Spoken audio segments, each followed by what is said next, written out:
Ladies and gentlemen, boys and girls, happy Saturday, everybody. Welcome to the Bleacher Brothers Sports Network. I'm your host, Christian Proscia. We are live from this very special playoff selection show here on the New Era Prep Show.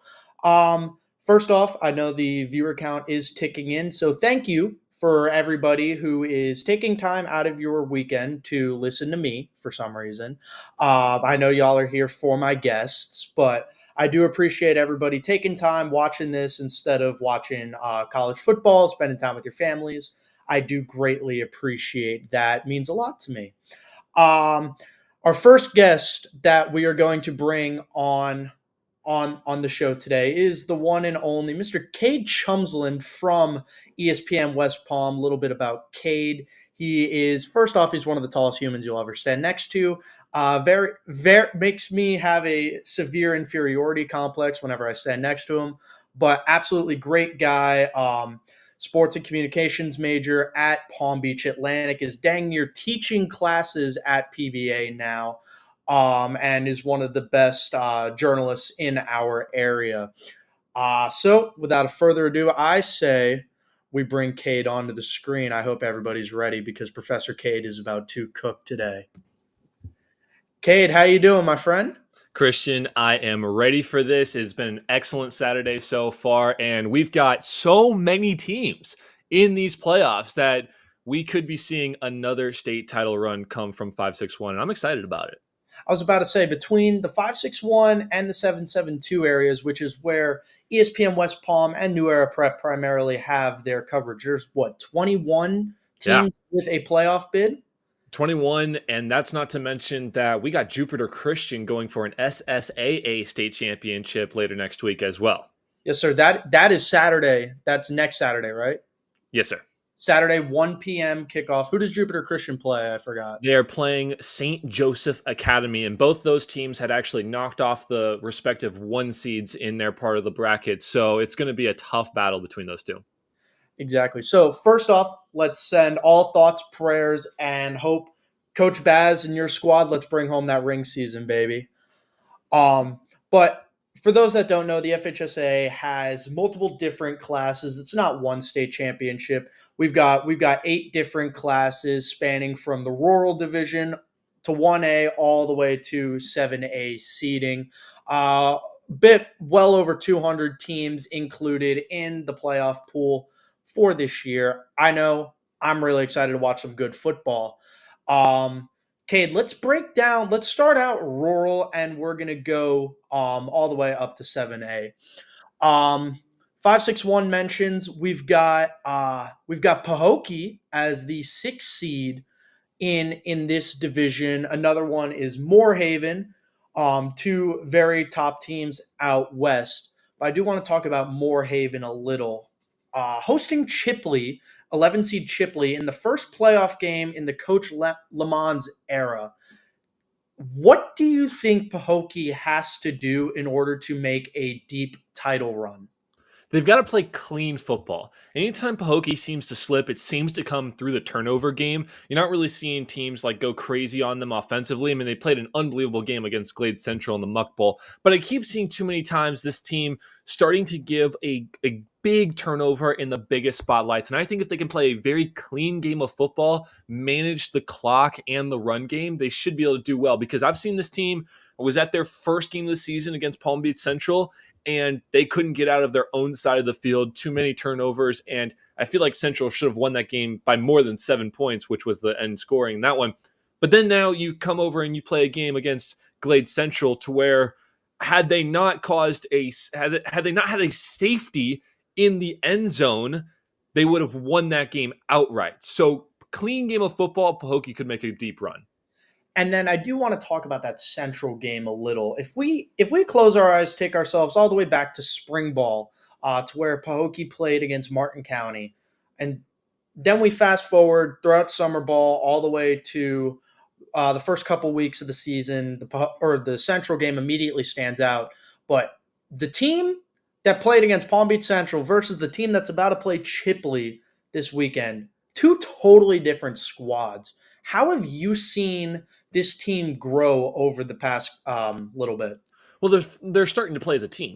Coach Lamont is in his first year as head coach off of a lot of pressure, right? When you're out there in the muck, when you're out there in Pahokee, there are a gazillion people with expectations around you. And honestly, it's probably been a lot of a pressure on it.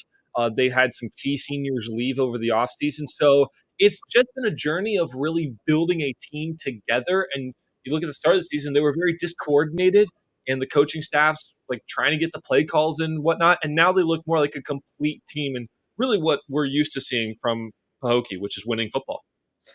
And then one of the keys to Pahoke's success over the past couple of years, especially, but really this year, has been running back Rayshawn Brown. Rayshawn has really taken that step into being a quote unquote feature back over the past 2 years. Let's talk about him and his play style. What do you like when you watch Rayshawn Brown play I football? mean, he's Mr. Consistent. You know what I mean? He's got almost 1,200 yards on the season. When you average 130 yards a game, it's someone that you can rely on. And we know that Pahokee doesn't necessarily have the most efficient passing game. So for them to be able to rely on Brown like they have been, I know he hasn't necessarily saw the end zone too many times, but the fact that they can move the ball down the field, he's been so key to that offense. And then with Pahokee being in the rural divisions and stuff like that, where how far do you think that they how deep do you think that they are going to go on this run? What's your prediction for this Friday's game against Chipley, but just in general, where how high is the ceiling for Pahokee? I mean, Pahokee could definitely get to. I mean, the way that rule works is that there's only 16 teams, right? So you basically put them in one massive 16 team bracket, just like you would see a regional of a March Madness type of tournament. And I say they can get 2 or 3 rounds in. I mean, let's just say they go against Chipley, they beat Chipley. You look at Union County. Union County is not even a top 100 team in the Florida, and they've had some games where they know how to slip a little bit. And Pahokee literally just needs to come out and play because we could see a Pahokee that falls on their face against a team like Cardinal Newman, which I know is one of the best teams in the state, but they didn't even look like they were playing remotely good football. And then you've got one that can go against an undefeated Glade Central and take them to overtime. So it's really going to depend on what playoff type of team we're going to see from Pahokee. I could see them winning 2 or 3 games in this playoffs, or if they trip, they could be down in rounds 1 or 2. I do want to talk about the Muck Bowl because obviously it's kind of recent. It happened 2 weeks ago now. Um, But we talked about how Pahokee has really rose to the occasion, playing their best football at the tail end of the year. But part of that does come from the Muck Bowl rivalry, which a lot of people know as one of the more storied rivalries across the state of Florida. How have you seen just both programs over the past season really grow from being a little bit of a couple down years for the Muck into all right, we have two quote unquote possible championship contenders with Glade Central and Pahokee. I mean, it's definitely been something that I've had to learn, right? So I've been working at ESPN West Palm for almost at 2 years right now. So I've had to learn the history and what the Muck Bowl actually really means to the city of Belle Glade and Pahokee. For them to have down years and then grab 2 new coaching staffs, you got Coach Omar with Glade Central and Coach Lemons with Pahokee. For them to immediately turn that around, it has invigorated the entire area of the Muck. And I think it's better for Palm Beach County football. I know they seem to be almost in their separate area because they're so far west of us, but it gets everyone excited when the Muck is back in contention. And now I'm excited to see what they can do in the playoffs. Because again, my first year covering high school football last year, again, 2 down years. I think Glade Central won 2 games total, and now they went almost in an undefeated year. And we've had Pahokee teams win state championships before. So I'm excited to see Muck back doing well. I agree. I'm all for it. I just want some good football.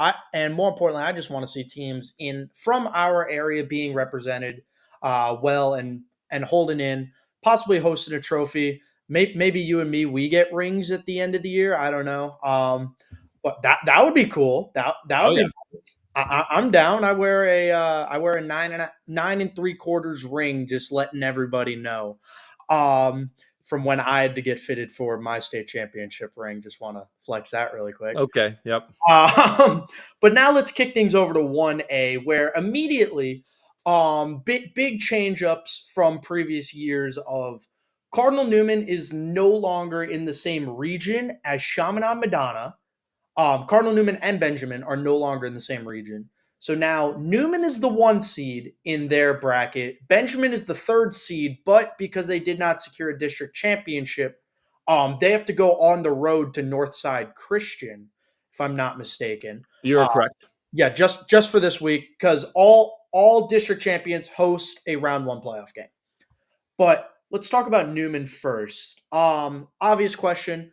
With Chaminade no longer being in their region, is this the year that Newman gets over the hump to make the state Final Four or make the state title game? They have a very clear path to the Final Four and the state championship potentially, because there could be a world, Christian, where we get a Cardinal Newman, Chaminade Madonna state championship because they reseed them as they get there. And right now, if you were to take all the teams in that class, 1 through I think it's 64, Cardinal Newman and Chaminade Madonna are 1 and 2. So they would be classified as 1 and 2 and not play each other until the state championship. And I think the path right there is very simple. You got Evangelical Christian at home. That shouldn't be a problem. Then you'll have either a team from Naples or Newman. And then you could potentially, and I think Benjamin has a really good shot at making it there. I know First Baptist Academy is down there in their quadrant of that bracket, but to see a Cardinal Newman Benjamin regional final, I'm sorry, Benjamin, but Cardinal Newman has had that number. So Cardinal Newman wins that one, and then they take someone else from the other side. I am dying for a Cardinal Newman Chaminade Madonna state championship, and I think it could happen. Dude, your energy is infectious, Cade. I'm getting so gassed up for playoff football just by talking to you. Obviously, we're great friends. So being able to just talk ball with one of my better friends in this industry, it means the world to me. Thank you for coming on, by the way. I didn't For thank you. sure, man. Let's go. But now Newman's offense has been so dynamite. Obviously, quarterback Jiron Hewley is able to do it all, both in the air, on the ground. He's the best dual threat quarterback in our area. Running back, 3-star running back Jalen Brown, 4-star or 3-star Louisville commit, right under 1,000 total yards and 13 touchdowns in just only 8 games. Max Redmond being able to play both sides, 3-star Florida State commit. Let's talk about this Newman offense a little bit. They are the complete package. You know what I mean? They got Hewley, they got Brown. There's so many studs on this offense. Now, I personally have not been able to see these guys in action. I've been elsewhere, and actually, the one time I was slated to go to a Cardinal Newman game, one of the breakers busted, and they were without power and had to cancel the rest of the game. So that was a little unlucky for me because what I've heard. We actually had a radio show over there when they played against Pahokee. We had our game day. What I've heard on the radio, what I've heard from all of my other teammates is that this offense looks unstoppable. There's not one way where you can attack this offense. If you go for the run game, they'll throw it deep on you. If you go for the deep ball, then you're leaving too much on the inside for the run game. And I'm not exactly sure how a defense is even supposed to scheme against this offense with all the talent and the dual threat ability of their quarterback and the rest of their team. I was about to say, and especially because you can't clearly the run game plan hasn't worked because Jalen Brown is averaging well over 100 yards a game in just 8 games. I believe he's averaging like 115 on the year or something. 115 and easily 2+ touchdowns a night. Let's talk about him because he is right now, he is the clear-cut best back week in, week out of Palm Beach County.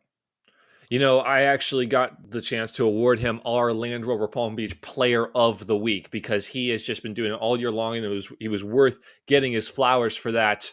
You know, he even got hurt in the middle of this year as well, I believe. He was out for like maybe a game or half a game, and he has still come back, and he is so dynamic and so powerful. I mean, there's literally just no bringing him down. And when you talk to him in person, he is standing on business. He does not mess around at all. He is hyper focused when he's in this game. And this is a Cardinal Newman team. Like, you can see some of these other teams. I won't necessarily pick them out in particular, but I feel like there's other teams in our area that will sometimes lose their cool a little bit. And you'll see them get some penalties for unsportsmanlike conduct or personal fouls or something like that. I don't see that in this Cardinal Newman team. No matter where they're at in the game, whether they're in a tight game or they have this huge victory, they are going to be locked in. And J-Bo is a complete picture of that. I want to talk about the leadership up top here at Cardinal Newman. For those that don't know, Newman's head coach, Jack Daniels, is the last Palm Beach County head coach to win a state title, with him leading the 2013 Dwyer squad to a state championship. With the leadership and the experience that Coach Daniel has in the postseason, does this give Newman a little bit of an edge throughout the postseason of having a coach who's played under the bright lights? Yeah, it does. And he's another one. He is the epitome of the no funny business type of mentality, right? Like, he doesn't even like talking to the media. I don't know what your experience has been with him, Christian, but he's not necessarily rude, but like, you can just tell he doesn't want to do it. He just doesn't care for it. He'd rather be talking ball, or he'd rather just actually work with his team. And so the fact that he's got the experience, the fact that now he's got an easier road, you can just imagine him licking his chops right now to get into this playoff bracket. I want to switch things over to the other end of the rivalry. Like we said, two really experienced coaches, two teams that play against each other every year.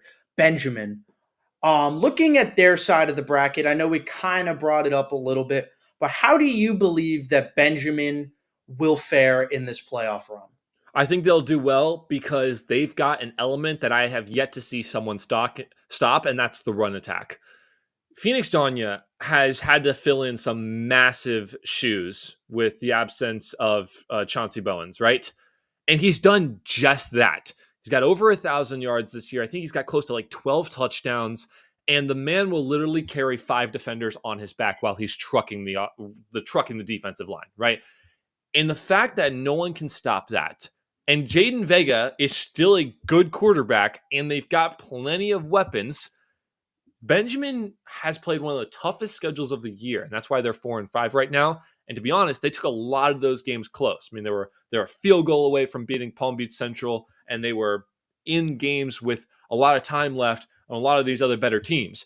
They can finally put all of the pieces together. I think they have a chance to at least make it to Cardinal Newman in the regional final. I completely agree with your analysis on Phoenix. I don't know if I've said it to somebody. It was probably you at a game, but Phoenix runs like the red Angry Bird. Like that. Yeah. That. And That's you know who he is though? He's Isaiah Pacheco. He's got yes. the fists pumping. He does a lot of body motion when he runs. He's fast, but he is the Isaiah Pacheco of high school football in Palm Beach County right now. He is a dog. I completely agree. But Benjamin, what's good about Benjamin, we know they're able to circulate talent on both sides of the ball very well. Two of those guys being Preston Douglas and Adam Balunya Ali. How do you think that their dynamic athleticism, being able to put Adam at wide receiver and linebacker, and then put Preston at tight end or edge rusher, is going to help them just really shake a couple games? You have a core piece, right? You've got the guys who are always going to be there for the other teammates, and there's an other part of that where it's bringing fear into the opposing side. Where when you see this guy like Adam can score at will and break past guys, and then he's a linebacker, and you're like, wait a minute, that guy's not in the right side of the field right now. Oh yes, he is, and he'll take your head off too. So there's a whole dynamic of these guys are studs, and they'll put it on both sides of the ball, and defenses and offenses don't know what to do with it. So now we're going to take things over to Region 4 of 1A, where we've got two bids. I'm throwing the comment up on the screen. Robbie Listella, we are talking about the St. John Paul Eagles. What a year for St. John Paul. Coach Hunt, first year of the program, or first year as the head coach of the program, comes back to his alma mater and gets them into the playoff push. They're faced off against national powerhouse Chaminade Madonna. Tim Coakley has been, what a unit that this running back has been. 967 yards, 11 touchdowns, and another 125 receiving yards on the year. Really carrying this Eagles offense into being more of a run first core. What's your take on St. John Paul going into this playoff run? They haven't necessarily had the toughest of schedules, and anytime they've played like a decent team, it hasn't really looked great. But I think that is a credit to how Coach Hunt wanted to take this year. And I compare this team a lot to Dr. Joaquin Garcia, who didn't have the best of years last year, finally got a winning record this year, and it's looking on the bright side for them. St. John Paul wanted to start winning games. And so this schedule allowed them to get their offense running. You just mentioned Coakley. He's having an unbelievable season. So this is a step in the right direction. I know it obviously doesn't look great against Shaman Amadana, but the fact that you can say, yo, we made a playoff game, and the coach is like, I did this in my first year. There are a lot of good things to come for this St. John Paul team. Keeping the roots in Boca now. Short little drive between St. John Paul and St. Andrews, two-time district champions after securing their first district championship since the 80s last year. All smiles in Scottyland right now as they get ready to host Archbishop Carroll. One of the biggest X factors across the county has been easily Dylan Faison, three-star Notre Dame commit, best lacrosse player you'll ever watch, but he's just as good playing on the football field. Let's talk about Faison for a minute. Faison has just been elite. The first time I got to see him in person was when he was in the spring football game of this year. They went against Jupiter Christian, and he scored 3 touchdowns in the first 15 minutes. And I was like, geez Louise, this guy is the real deal. And then I heard about his lacrosse talent, and I was like, what can't this guy do? And we'll see exactly where he goes. I think the Notre Dame head coach was actually just in town 2 weeks ago to talk with Dylan again and to see what he wanted to do. And I'm not exactly sure how the meeting went. All I saw was that the announcement on social media. So we'll see what he wants to do, whether he attacks both, because it is a spring and fall type of dynamic between lacrosse and football, but he'll be successful wherever he goes. Well, Faison is committed to Notre Dame for both. He'll be playing lacrosse and football, just like his brother Jordan Faison, Sun Bowl. There we go. Sun Bowl game MVP against, I believe, Auburn last year. But now kicking things over to 2A, we've got a lot to talk about in 2A, and I know you're kind of short on time, so I'm speed running this a little. Initial thoughts: Cardinal Mooney, number one in their region, taking on Somerset Canyons. The set has been one of the best defensive fronts in our area, especially on the front seven with Sterling, Javon Hatcher. Sterling just set Somerset's single season sack record. How do you think that these guys are going to fare against a very pass-happy Cardinal Mooney offense? They're really going to have to figure out this offensive game. We saw that the Somerset Canyons offense was going to be, we thought that they were going to be absolutely elite. Jaden Harrington, who's been dynamic on the quarterback side of things, and then they picked up Wade and Charles midway through the season. And honestly, I've kind of been disappointed with how slow they get started. I'm not saying they can't put up points, but it takes them a while to get going. So the key to this game is you got to get right out of the gate and you got to start scoring quick, because Cardinal Mooney is going to answer back. I completely agree. Then this is a matchup that it gives me a couple flashbacks to my high school years. Kings versus Calvary Christian. Unfortunately, Kings has not been on the right side of playoff matchups against Calvary over the past couple years. I've had to give hugs to a lot of crying seniors over the past couple years during my high school memories. Javian Jones, 50 catches, just under 1,000 yards, 8 touchdowns on offense, but then defensively just as good of a year with 33 tackles, 6 picks, and 2 pick sixes. How important is getting him involved early? You're going to have to utilize him whenever you can, but I think that Calvary Christian's going to be smart enough to lock him down. And so I think the key to Kings' success is actually going to be utilizing everyone else on that offense, because Javian Jones is going to have a target on his back as soon as he walks onto the field. So can Kings go anywhere else? Because I don't believe they can win this game with only one dynamic player. Someone else is going to have to make something happen. Now, I know they haven't necessarily played this team since 2021. So the rivalry has not been kindled as of recently, but everyone is going to be locked into this game. Can Kings go elsewhere with the ball is the question to me. I do think so because if you look at a guy like Matt McPherson, especially in that game against Glade Central, Matt McPherson is known to take over games as well. Running game, they have a three-headed monster: Tristan Stewart, Mike Mesa, and Aiden Ramsey. I think Kings' offense will be just fine. And then especially you got Joe Daly, who second best quarterback performance of this year in Palm Beach County, in my opinion. 2,000 total yards, just under 30 total touchdowns. Most accurate quarterback you'll ever watch at the high school level, at least recently. Joe just knows how to pick apart defenses and zones. That's always been his game. Defensively, though, Levi Champion, What a over guy. over 100 tackles on the year, Fourth in the state. leading South Florida in total tackles this year. And then they've got another talented front seven. But Calvary has had over 30 points per game in basically every one of their contests. How will Kings' defense fare against that firepowered type offense? I think they're going to make this a really close game, and you could see this game go to the wire. But can Kings make it happen at the end? Remind me who the team was that they played against where they lost on a play in the corner of the end zone with 4 seconds left. It was an out-of-county True team. North. There True you go. North. Exactly, right? So Kings had that game. Kings was in that game and then blew it at the end. So I expect that game to model this game. But the question is, can Kings have enough energy left in them to hold it down if they have to stop a last-second drive? I agree that has been. Kings started out very hot throughout the opening part of the year, secured the district championship. Then the tail end of their season has been completely has been their hardest games on the docket, having True North, having Glade Central. So yeah, I definitely do want to see what's going to happen when they play, respectively, a team with a pulse.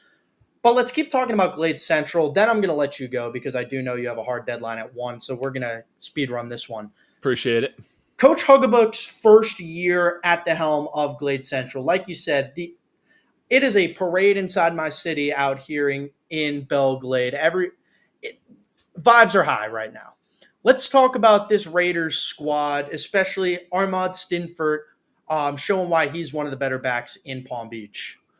He's got a tape that is just highlight central, right? He put on a move at the Muck Bowl that had to have been one of the most embarrassing plays for a defense ever. It's just, he is a human highlight reel right now, and he has just been the spark for this Raiders team, going 9-0 before eventually losing their first game of the season at the very tail end of the year. But that being said, man, I think the rest of this offense has a lot to show too. And Glade Central now as the 3 seed in the bracket could go a long ways. I completely agree. Cade, thank you so much for your time. Thank you for tuning in. While we wait on our 772 expert, I'm gonna take things just me.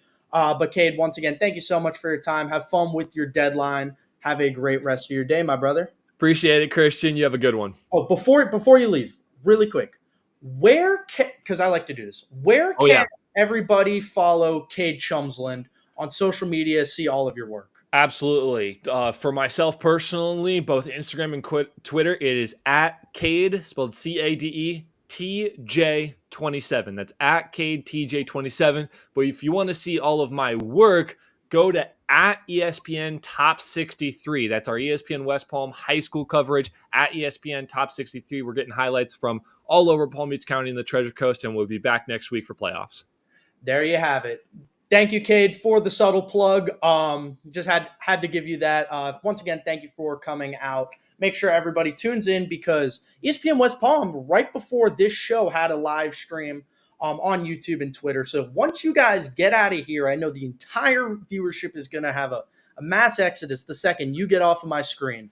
But when you guys leave, make sure you watch ESPN West Palm and everything that they do because these are the best people out there. I love working alongside you guys every Thursday and Friday.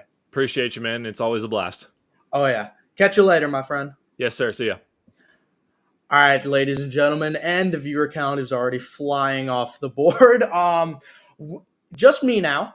We are going to talk everything 5A, 6A, 7A going into the remainder of this playoff seeding because these are where the Palm Beach and the Treasure Coast teams come in. Until you know him, Mike Fabian, until he's projected to make his appearance on the day.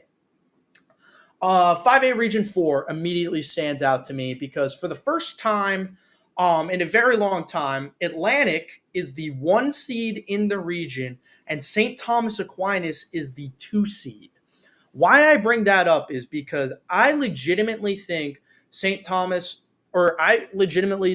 Atlantic will beat St. Thomas Aquinas in the regional final if it gets brought down to that. I think Atlantic is showing what has shown every weekend since their game against Palm Beach Central why they are a top 2 to 3 team in Palm Beach County and really easily a top 25 team in South Florida. St. Thomas Aquinas, however, I've had a couple questions about St. Thomas Aquinas throughout the year. That's just my unbiased take. Offensively, I think they are good.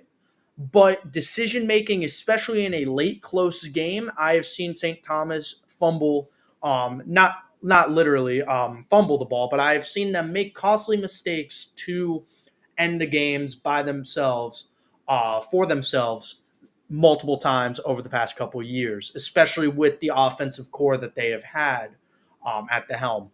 So I think an Atlantic squad with Teddy Hoffman, who is clear-cut the best receiver in Palm Beach County right now, I will go as far as to say Teddy Hoffman is performing as a top 3 wide receiver in the greater South Florida area. Yes, I said it, ladies and gentlemen. But Teddy Hoffman, absolutely killing it. Quarterback Lincoln Graff has been dynamite all year. Lincoln has been awesome to watch. I've seen Lincoln grow so much over the past 4 years, but especially the jump from his junior to senior year has been outstanding to watch. Then, because as everybody knows, Atlantic's not just that one-dimensional of a pass to Teddy offense. You've got James Jones, Kamari Walcott, who have been absolutely electric at wide receiver for Atlantic as well, because obviously you try to game plan against Teddy. You can't game plan against Teddy, but okay, you're now double teaming him, which has left James Jones and Kamari Walcott with end zone dancing in the end zone numerous times throughout the year. James Jones is a great jump ball receiver. I will take James Jones on a contested jump ball over pretty much the entirety of South Florida. And then Kamari Walcott has been absolutely electric out of the slot. Also, you can't forget about running back DeAndre Desner, who will quite literally just pound the rock down your throat, will put his cleat in your chest so many times. I legitimately do think that Atlantic will run out of this region into a state Final Four bid. Taking things over to Region 4, however, or no, excuse me. We're going to go, there we go. I just completely lost where I was. Good Lord, my notes. Oh my goodness. There we go. 4A, just as the one and only Mr. Mike Fabian is joining in, let's talk some 4A football. I'm going to bring Mike onto the scene right now. Mike, how's it going, my friend? We're getting rid of Cade's box. Bye, Cade. Good, I'm doing good. How are you doing? My daughter just pulled up, said hello. So, doing good. Hi, I'm Mike not Stutter. cheerleading. Hi, little one. But Mike, it is playoff time here, my friend, and the Treasure Coast 772 areas are being properly represented, especially in 4A, where Region 4, we've got the obvious 1 versus 8 matchup, Heritage Plantation versus Jensen Beach. Everybody knows that Heritage Plantation is one of the top 3 to 4 squads in our South Florida area. But let's talk about Jensen Beach a little, and how are they going to fare against one of the top teams in the nation? Well, once again, we all know that Jensen Beach has an identity to run their strong offense with a powerful, fast defense. Obviously, they didn't end the year on a strong note, losing to Martin County, but they were trailing most of the game. And one of the things is that when Jensen Beach is forced to pass the ball, I think they tend to struggle. When they're able to run more of a balanced offense, that's when they excel the most. That's when I've seen them excel the most. That's when I've seen that you know that offense jump out to the levels in which we were predicting as being one of the best in the area in the Treasure Coast. Um, Unfortunately, like I said, this past at the end of this year, they weren't able to capitalize and weren't able to get past Martin County, which was one of their rivals. Which shout out to Rodney Harrison and Martin County for getting that win against a team in which a lot of their transfers went over to Jensen Beach. Um, but I would like to say that I think they're going to win it through their defense. That's where they're going to have to come up the most. We've talked about it time and time again that the fast defensive line, not really big and powerful like we've seen from other teams in the Treasure Coast, but very very fast and stifling, is going to have to try and take over against a very good American Heritage Plantation. So who is going to be that offensive X factor for Jensen Beach? I know you said if they're able to run a balanced offensive set, all things are looking pretty. But realistically speaking, who is going to be that offensive X factor that when they are backed against the wall against a top team in this country? Who's going to be the guy that gets his number called the most? Tristan Taylor is the guy that has to have a big game, wide receiver, transferred with, of course, the quarterback Johnny Aaron.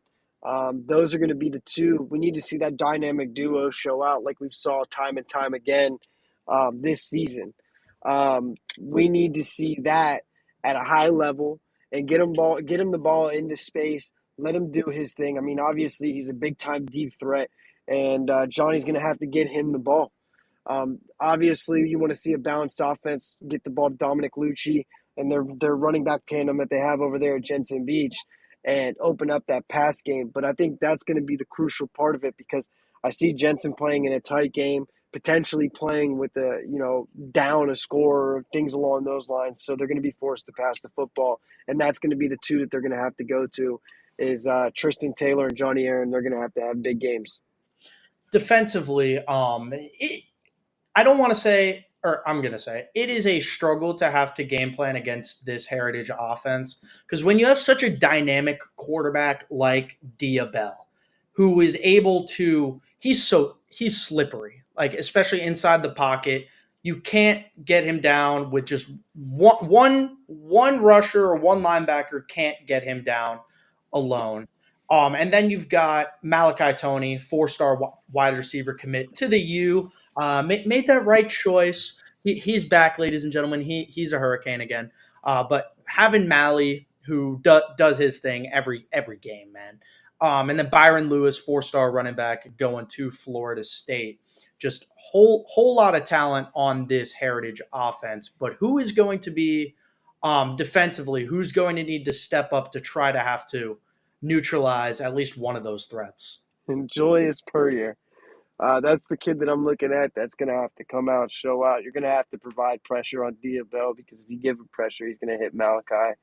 Um, Fun fact, the only win I have as a football coach is against American Heritage Plantation when I coached as an assistant coach over at Treasure Coast, and we had the great Eden James at running back. But if you had to make me, if I had to put my prediction out there, I think this is going to be a very, very tough game, and I think that there's too much talent on American Heritage for Jensen Beach to handle. But you're going to have the defensive front. It's the whole defensive front is going to have a big game. You're going to have to provide pressure on Diabell. You're going to have to stop the run. And God bless the corners and DBs on Malachi Tony. So it's going to be a tough task. Let me put it to you like that. Yeah, I'm getting flashbacks to last year's playoff picture because my Kings Academy Lions had to play against Heritage in one of the opening rounds of the playoffs. And same thing, kids that I grew up against, I was seeing on Overtime and ESPN and all that for the wrong reasons because of one Diabell and because of one Mally Tony. But flipping the script over to the other side of this little bracket, 4 seed John Carroll taking on 5 seed Dillard. John Carroll has been a team who has just continued to impress across, like, throughout the year. What has made John Carroll's squad so special, especially when they've really graduated multiple big classes over the past 2 years? Offensive line, you got Sean Tatum, who's a heck of an offensive lineman. You got Jaden Pittman. Jaden Pittman's had a heck of a year. So their offense is produced. That's another thing. Like when you look at not tradition, when you look at John Carroll's scores in their the games throughout the season, they've put up numbers. They've scored. They've scored at will, and you can't help but think about what if John Carroll was able to hold on to the players that they did have on their roster about 2 years ago, what would be going on and how good of a matchup that American Heritage John Carroll game would probably be in a state championship. But for what's at hand, you got a good offense or a great offense in John Carroll. So that's been their driving force, has been being able to score points at will on absolutely everybody that they've played thus far. Um, Unfortunately for you guys, though, for those two teams, you guys are literally grouped into the quadrant of death, is what I am dubbing this grouping, because you've got a very talented Jensen Beach and John Carroll team, but y'all are looped in with Heritage Plantation, Dillard, Plantation, Archbishop McCarthy, and Miami Norland, who are some of the top programs in South Florida. But so say they make it out of this respective groupings that they're in. How can we see both of these squads just really push into a deep run in 4A?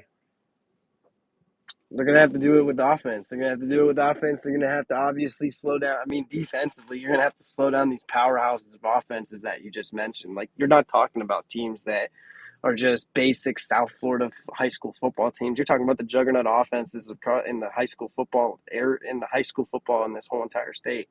Like there's some of the best offenses. Like look at the American Heritage Plantation. Look at the players that you just mentioned. You got Byron Lewis. You got Dio Bell. You got Malachi Tony. I mean, like these are the types of teams that are you're going to be going against. And then you got some people that are 3 stars and whatnot that are not big heavy hitter names, but at the same time, these are the juggernaut offenses in high school football in this state. So they got their hands full. Their defenses are going to have to show up.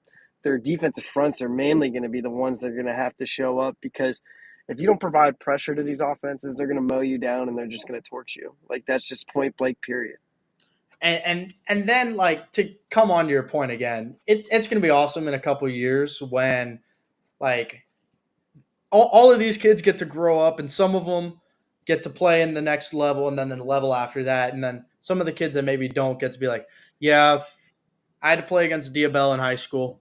He threw for 700 yards on my favorite team. I'm talking about the Kings game, not what's going to happen this week.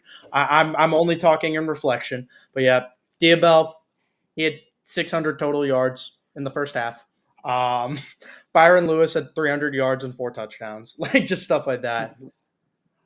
I'm going to jump over 6A right now to keep relevant conversation with you. But going into 7A, we've got Region 3, which is both of our respective areas' bread and butter. Dang near every one of these teams is covered by one of us. So we're going to start 1 seed Palm Beach Central versus 8 seed Fort Pierce Central. Palm Beach Central has one of the best offenses in South Florida. And that's just being completely honest. Chance Routson, quarterback, has just been airing it out over the past couple weeks, just really letting the rock loose, having well over 2,000 yards. Receivers, They got Nedrick Bolden, Boston College commit, Kamari Williams, Arkansas commit, and three-star Preston Parker Jr., and then just such a loaded defensive front. What does Fort Pierce Central have to do defensively to try to extinguish the spark that is Palm Beach Central's receiving core? I mean, obviously, you're going to have to play probably most likely a zone defense. You're going to have help over the top. You're probably going to have to get some double teams going or anything along those lines. I think Fort Pierce Central is going to have to try and do something that they're not accustomed to doing because they like to score. They love to score, and that's going to be hold on to the football. Hold on to the football, slow the offense down, keep the offense at bay by slowing down the game and letting the game come to you. Unfortunately, I haven't been able to get out to see Fort Pierce Central on a maximum level, so to give them a fair analysis, it's not really there. But at the same time, like that's just from my basic understanding and watching and hearing from, just the clippings or watching highlights. And Fort Pierce Central, they love to score. Anthony LaMattina is a great quarterback, and they have a decent receiving core that I must say. But the thing about it is they're going to have to try and slow down that game and keep the ball out of their hands at Palm Beach Central. And you're right, Palm Beach Central, one of the best teams in the area, without a doubt, or one of the best teams in the state, if you ask me, having a hell of a year. So anxious to see if Fort Pierce Central is able to do that, able to slow down the game, keep the ball out of Palm Beach Central's hands. But that's going to be the key factor to winning that football game. Do I see it happening? It's going to be a tough task, just like I said about the Jensen Beach game. So Yeah, there is an age-old saying: the best way to stop a high-powered offense is to keep them on the take it on. sidelines, is to keep the ball out of their hands. However, that is no small task because, like I said, Palm Beach Central's front seven is absolutely just punishing. You got defensive linemen who've Palm Beach Central has a defensive lineman who almost, I believe, has 20 sacks a year. Brian Hall, absolutely killing it. Just committed to Navy, actually. Congratulations, Brian, on your commitment, dude. And then they just have so much talent on the defensive side of the ball. I don't want to be that guy, but I'm chalking this one up as a very dominant win for Palm Beach Central. On the second part of the bracket, we've got Vero Beach. Your guys, we know you love we know you love being out at Vero. Vero Beach taking on Lake Nona. Vero is really dominated the back half of this year. It was slower starts beginning of the year, had a tougher stretch, especially early on. But as the year got going, you see Champ Mons especially just really step into that baller mindset and really mature as the year goes on. How have you seen Vero just really, like I said, how have you seen them mature?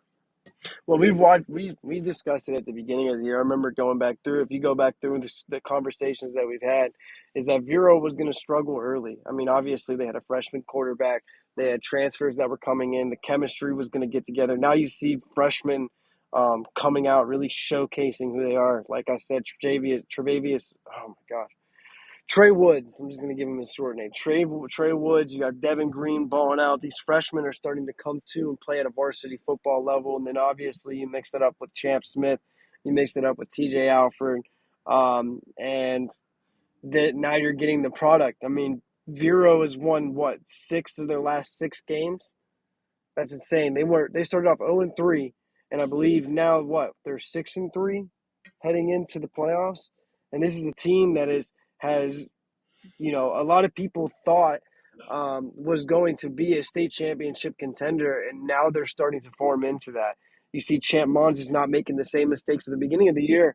You've seen him force the football into areas or hold on to the football too long, and yet at the same time now he's very comfortable in the varsity football world and, pushing that ball downfield, throwing 65-yard touchdowns at will and scrambling with his legs, and he's not holding on to the football too long, and he's making big-time plays at such a young age. So you're seeing the chemistry finally come together in Vero, and this team is definitely a team to watch out for, especially come playoff time, and I'm anxious to see what they're able to do. Would you say though that especially as the years gone on, the game has started to slow down a little bit for Champ, and he's really able to progress through his reads a little bit better at because once again, like you said, having a true freshman as your starting quarterback week one, like there's obviously time for him to make those little rookie mistakes, but you've seen the game sort of slow down and where he's been able to get more into his stride and his rhythm and play his game. Oh yeah.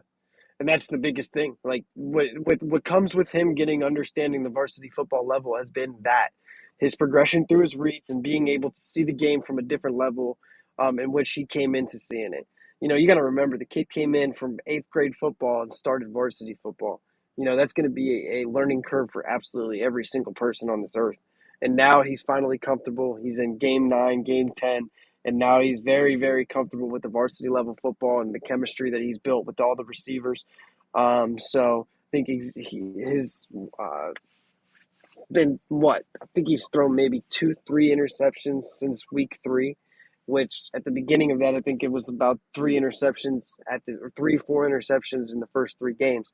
So now it's just he's extremely comfortable in his own skin. He's extremely comfortable at the varsity level, and he trusts his ability. And like you said, he's progressing or going through his reads or incredibly. And I'm anxious to see what Vero is able to do in this year. And they're actually starting to run the rock too. That's another big thing. They're starting to run the rock, and they're becoming comfortable with the run game, and that run game is opening up the pass game. So we'll see what happens with Vero.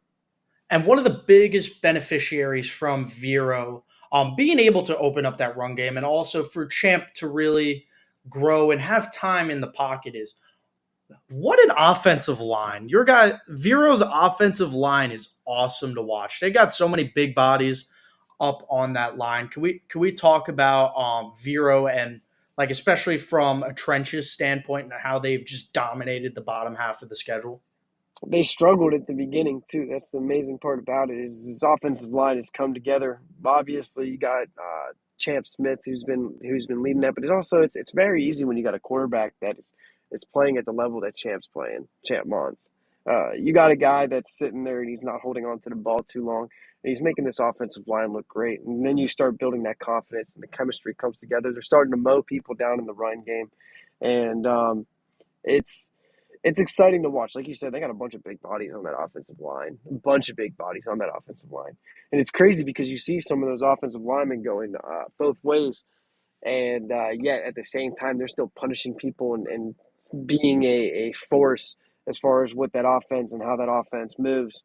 So, like I said, they're going to be fun. We're going to see if they're going to be able to push.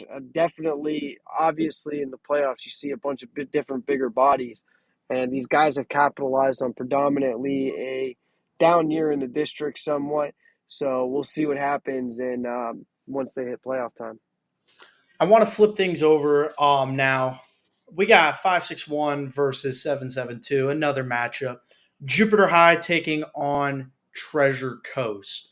I want to talk a bit about Treasure Coast's offense. That wing tee, man. You either love it or you hate that wing tee, and then you either live by the wing tee or you die by the wing tee. I've seen Treasure Coast over the past couple weeks really succeed, but then absolutely get neutralized offensively. What is just the key to possible success on possibly upsetting a Jupiter team with just running pounding the rock against them? Their defense is going to have to win them the game, but most of all, that offense, it's the same thing. Treasure Coast has no problem taking the ball out of an offense's hands. Like, they have no problem doing that. They're going to run the ball 97% of the time, and they will neutralize your offense and keep them off the field as long as possible. Treasure Coast is going to obviously they're going to have to run the ball, but also they're going to have to open up that pass game a little bit. They're going to have to switch it up and at least get a couple plays through the air because they're going to need some big plays because I think they're going to struggle with sustaining drives, and we'll see what happens. But I think that they're going to have to rely a little bit on the pass game, try and get something going. But obviously, they're going to run the ball 97% of the time. They're going to try and neutralize Jupiter's offense, keep them on the field, or keep them off the field. And you'll probably see this game being like a 21-6 ball game, 21-14 ball game. Maybe we see an upset, but that's kind of where I viewed it. It's going to be a slow pace game. It's going to go quick, actually. Well, you know what? It's going to go quick because that But it'll clock's be just going to boring. keep going, but it's going to be a slow pace game. And then obviously my only viewing of Treasure Coast and their defense was when they were playing West Boca. So I may have a different perspective on their defense, but stopping the run, especially when you've got JV Mallory lined up It's a tough at task. at running back, but like obviously it's very hard to tackle JV Mallory. Uh, Very tough. he will look great in orange and green. That's all I have to say.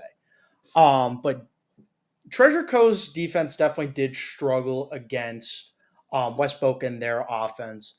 Jupiter has another very talented run game. Chris Van Horn has been absolutely dominating. He's another guy that's clicking off numerous touchdowns a game, well over 150 AP yards a game. I think that is their game plan.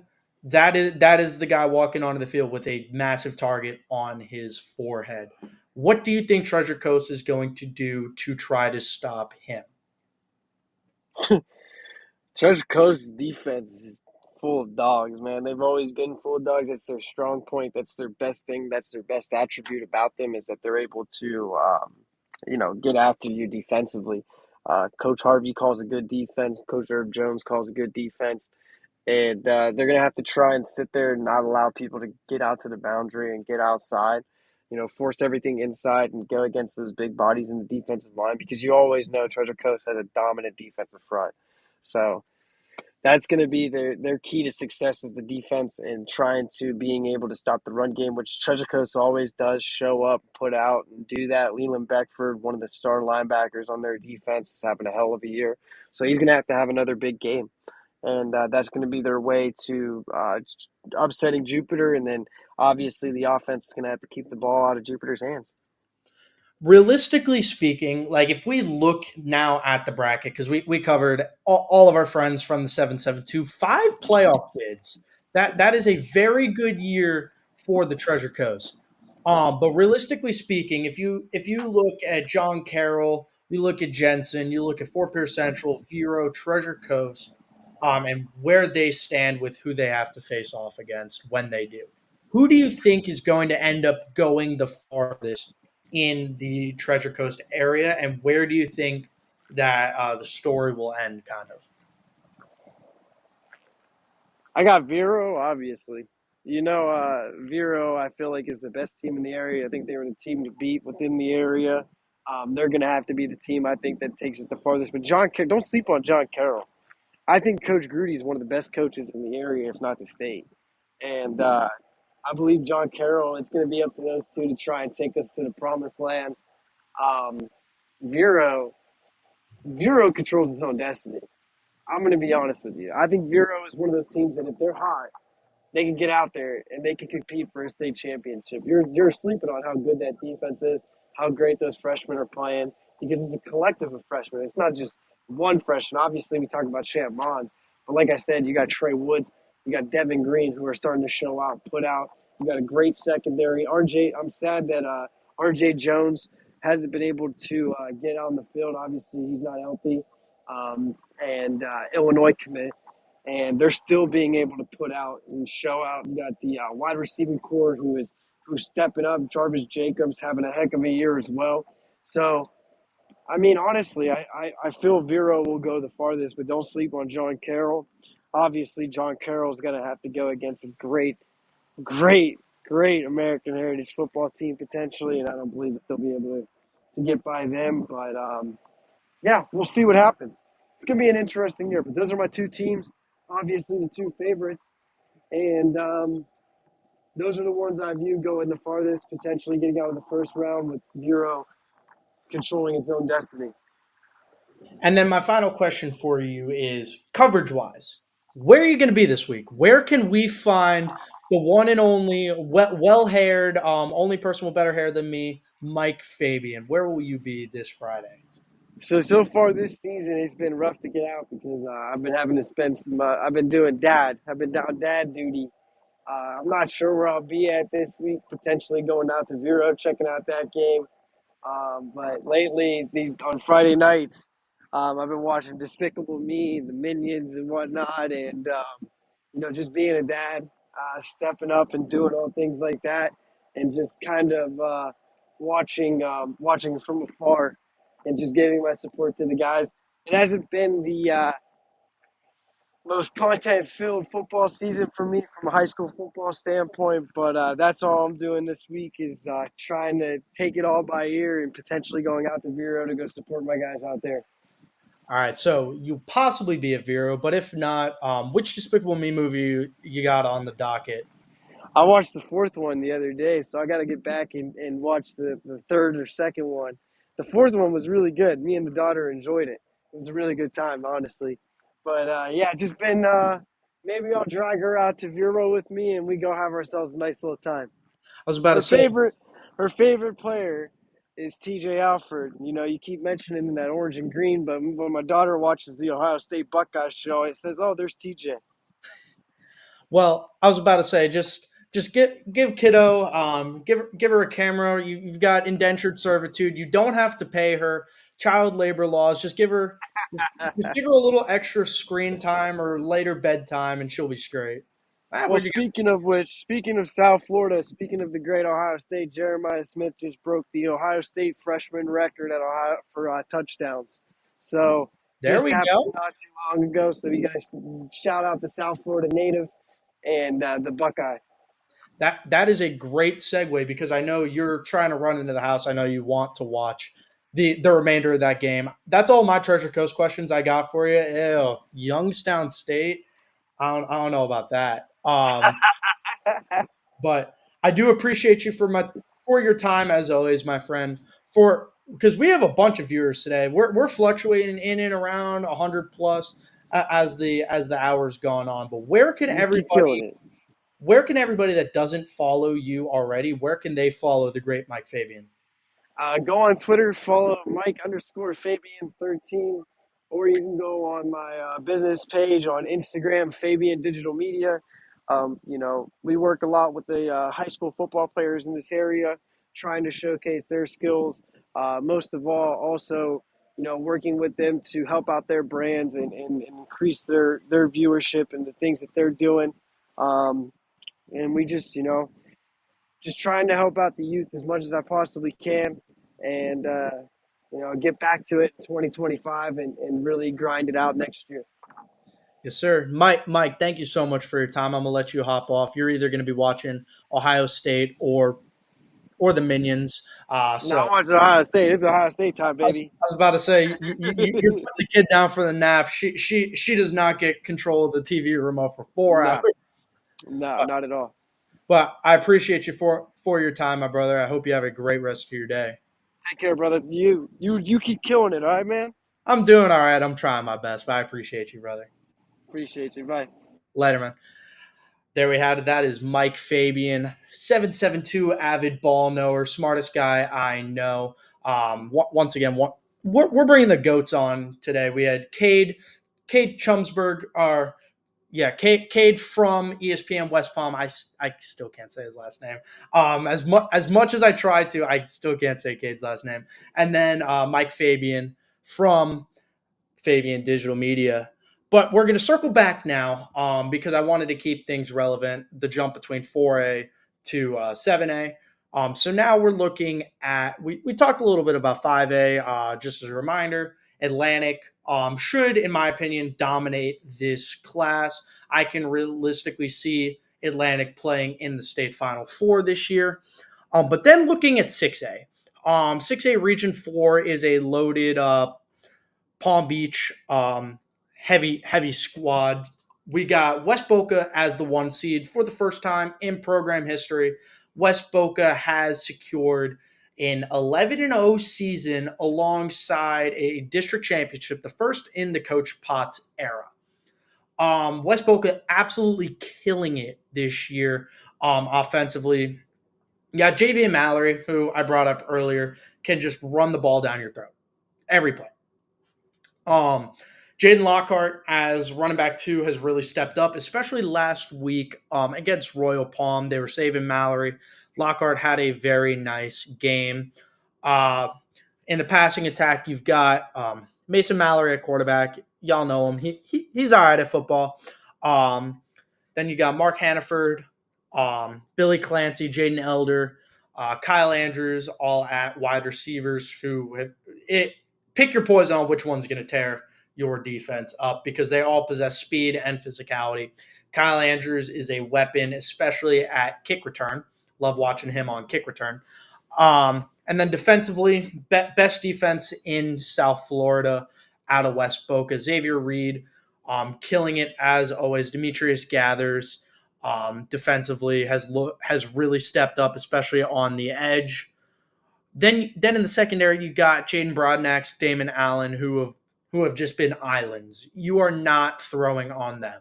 You've got to pick apart the slot or over the middle because if you try to throw outside, that ball is probably getting picked, and it was shown with the 2 interception game out of Damon Allen alongside 1 PBU. Should have had 3. Damon, what are you doing? Can't believe you dropped that one. But then Jaden Broadnax has also had a PBU last week. I believe has allowed less than 6 catches on the year. So very impressive out of both of those guys in the secondary. I expect West Boca to just run through this region. But also in this region is Royal Palm, who New Royal has looked very good in Chuck Kenyon's 3rd year at the head of the program. Quarterback Max Greiner, absolute dog. Love watching Max Greiner play football. We talked to him a couple times here on the show. If y'all missed that episode, make sure you tune into it. But then you got the 2-headed Demetriuses. Demetrius Roll, true freshman, wide receiver DB. He's making catches that look like he's in his 3rd or 4th year in college. The body control that kid has at 14 years old is more than impressive. He possesses size, speed, physicality, and just natural jump. So Demetrius Roll, absolute dog. Demetrius Gibson at running back, one of the best running backs in our area. I really like getting him involved more. They weren't able to establish a run against West Boca last week. That's also because, once again, West Boca has a very suffocating defense. But I think name of the game is get Demetrius Gibson active early, and that will open up the ability for Griner to pick you apart. Demetrius Roll, Gibson on sweeps or RPOs, and then having James Smith as the safety net jump ball guy has been huge for Royal. And then they got to know that if this game gets close, Tony Bauer, German foreign exchange student, ladies and gentlemen, has 2 game-winning field goals on his docket. And you may be thinking, all right, that's impressive. But what if I told you it's more impressive that Tony Bauer has played 4 games? So in half of the games that Tony Bauer has been able to kick, he has kicked a game-winning field goal. As far as everybody else in the class, I think West Boca is going to run through their region, but then in region 1, they've got Nice, who I believe is still the number 1 team in the state. Mandarin and Buchholz out of Gainesville. May have Isaac Edelman come on my show in the next coming weeks to talk more Buchholz football because he's out at UF. He's in and around the Gainesville area. He's gone to a couple of Buchholz games. Then out of Region 2, you got Armwood out of Seffner, right outside of Tampa, who has been playing lights out football all year since their opening game against Miami Norland. And then also the team fighting them for their region championship is Osceola out of Kissimmee. The Cowboys have looked very good. Elijah Melendez and Robert Lee, double linebacker duo, has been absolutely, I keep using the word suffocating, but Osceola's defense has been just, you're not putting points up on them. That's the bottom line. But once again, I do think West Boca is going to run through into a state Final Four push. Right outside of halftime of the Canes game, Georgia Tech leads Miami 14-7. I don't know if anybody's watching the game or watching me instead of the game, but I do just want to bring that up because I got it on the TV behind me or in front of me, technically. Switching back into 7A. Once again, Palm Beach Central is the 1 seed in Region 3. They should beat Fort Pierce Central next week, and then the winner of Vero Beach Lake Nona is going to be a great game. Then on the other side, you got Dr. Phillips, Tapakia, I believe is how you say it. It is the hardest word I've ever tried to say in my life. And then Jupiter Treasure Coast. I like Jupiter coming out of this one. Dr. Phillips coming out of that one. So realistically, region Final Four should be Palm Beach Central, Vero, Dr. Phillips, Jupiter. Region 4, reigning state champion Miami Columbus facing off against Spanish River. I think this is going to be a very good game. Spanish River has a high-powered offense. Champ Smith is back at QB following a little bit of an injury-filled season this year. Blake Wallace has been absolutely dynamite. I believe he has another 1,000-yard receiving year under his belt. Excuse me. Santa Lucius versus South Dade. I like Santa coming out of this one very handedly. I believe Santa's biggest thing is keep the offense moving. There's been a little bit of quarterback struggles throughout the year. Offense has started off flat, especially last week against Park Vista. But if they start off slow and they can keep it relatively conservative, Santa's going to blow the lid off of them in the second half because of the big play potential on Santa's offense. Izzy Marion, another 3-touchdown game out of him. I think they've just moved him to running back damn near. Izzy Marion has been playing like the county offensive player of the year. If it's not Teddy Hoffman, it's going to Izzy Marion. Izzy's had a great senior season. And then out wide, you got 3-star wide receiver Jamar Browder, who just flipped his commitment 2 days ago from NC State to the University of Michigan outside. So you've got a 6'4" wide receiver out wide, has been absolutely dynamite this year. Jamar Browder I've seen the craziest catches of the year all be caught by Jamar Browder. He is the X factor on this game. He is a matchup nightmare. You cannot game plan against Browder. Other side of the docket, you've got, or out of the bracket, not docket, Miami Palmetto versus Western, and then Boca Raton versus Goldman. I think Boca is going to just run away with this one. I really like what Boca's offense is doing, especially getting Jordan Davis active very early in this year, but especially as the year goes on. Davis, one of the better, in my opinion. I think really use him at slot. He's shifty, he's fast, and he's one of the best receivers in our area right now. Defensively, Brody Castolo, linebacker, has been one of the top linebackers in our area. Palm Beach has produced multiple great linebackers this year, including Levi Champion, who we talked about earlier, Brody Castolo, Dom Pacheco Bates out of Spanish River, Joe Sykes out of Palm Beach Gardens, and I'm forgetting somebody, and it's going to pain me. But so many other top. Oh, Antoine Sharp out of Palm Beach Central and David Harmon out of Palm Beach Central as well. There we go. So many top linebackers in our area. I can't tell you who's number one right now, but Castolo is definitely making a case for him. Hard hitting, absolute dog. Love watching this kid play football because he plays with so much heart. And Castolo can single-handedly win this game defensively for Boca, and that is my honest take on him as a player. So you may be thinking, 21 teams making the big dance out of Palm Beach County and the Treasure Coast area. What's the stats? The last time a Palm Beach County-based football team has won a state championship was 2013 Dwyer. Said it earlier with Cade, with Jack Daniels, the current Cardinal Newman head coach, leading the way as Dwyer's head coach. The last time a Palm Beach-based team has gone to the state championship was 2018-19 Kings Academy facing off against Chaminade Madonna. That was my freshman year at TKA. It has been 6 years since a Palm Beach team has made the dance, and well over 10 since we've won one.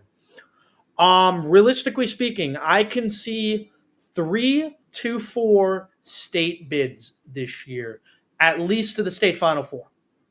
I will give 4 state Final Fours and 3 state final bids this year.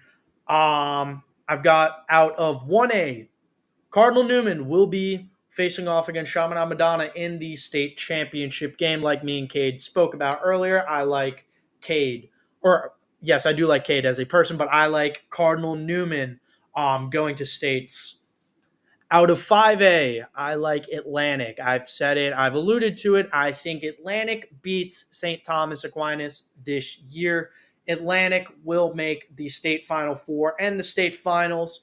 I'm not really sure who they will face off against. I think I could see Atlantic winning states this year. I said it. Atlantic, I could see winning states this year.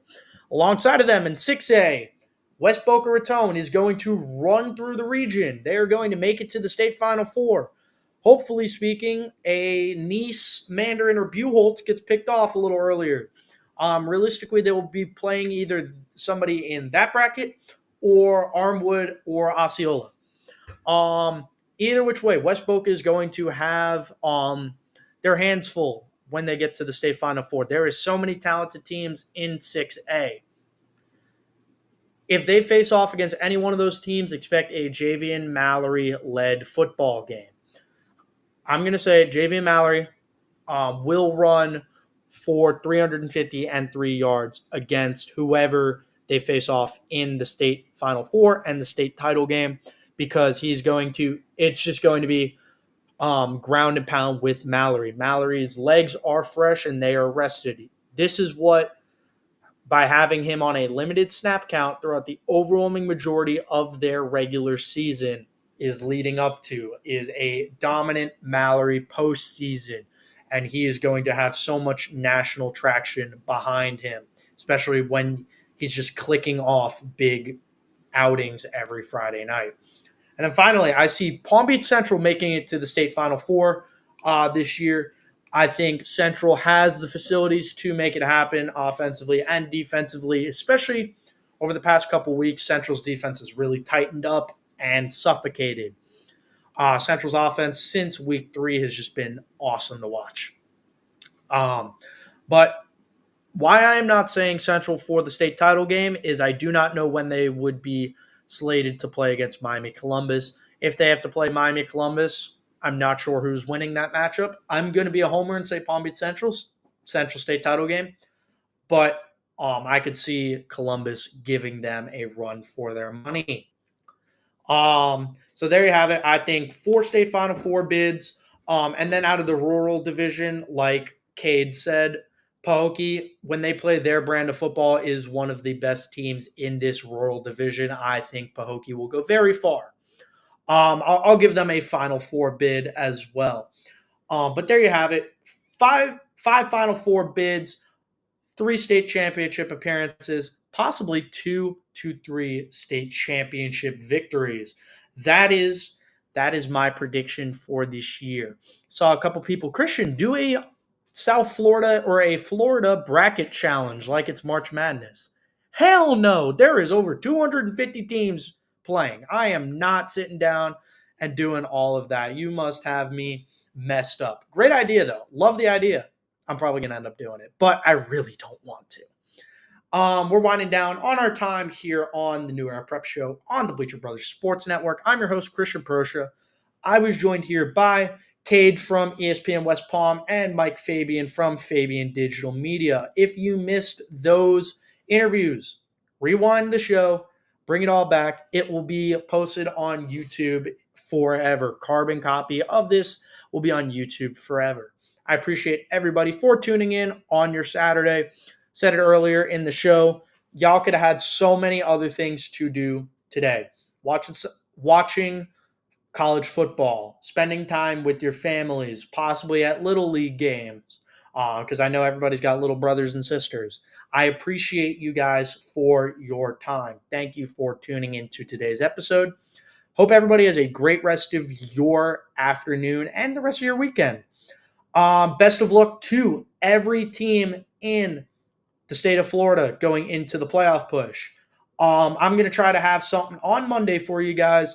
maybe a cooler exclusive interview. I hope everybody's ready for that. I'm working out negotiating details to possibly get a certain special someone onto the show on either Monday or Wednesday before. But hope everybody has a great rest of your day. I'm your host, Christian Proscia. Good luck.